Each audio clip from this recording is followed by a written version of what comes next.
Bon retour sur cette dernière partie de notre chapitre 43 sur la régulation de la concurrence, puisqu'après nous avons la synthèse après cette correction.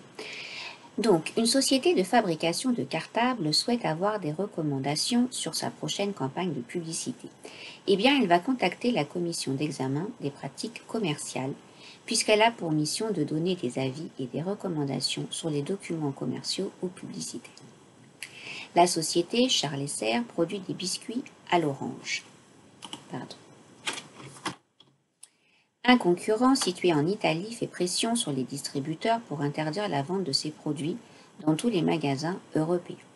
Donc là, il faut contacter la Direction générale de la concurrence de l'Union européenne, puisque c'est un problème européen, puisqu'elle veille à l'application des règles européennes de concurrence. Elle garantit une concurrence juste et équitable entre les entreprises. Un fabricant de vêtements a des preuves que l'un de ses concurrents vend des produits de contrefaçon à des prix beaucoup plus bas que ceux du marché. Donc ça, c'est la DGCCRF, la fameuse DGCCRF, puisqu'elle lutte contre les pratiques commerciales déloyales et les contrefaçons.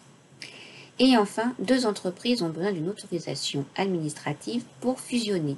Donc là, c'est l'autorité de la concurrence, puisqu'elle contrôle les opérations de concentration, fusion, acquisition d'entreprises.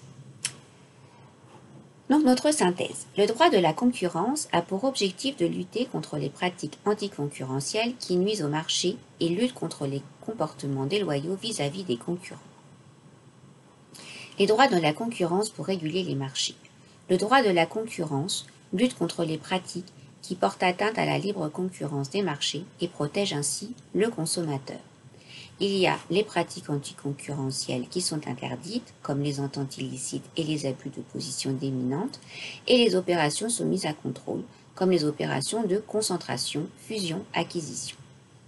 Le droit de la concurrence pour protéger les entreprises, dont de la concurrence déloyale, le détournement de clientèle par confusion, le dénigrement, la désorganisation et le parasitisme. Et enfin, les autorités de la concurrence et leur rôle.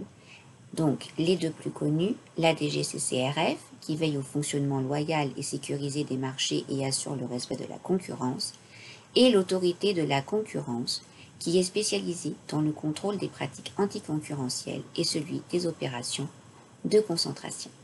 Merci.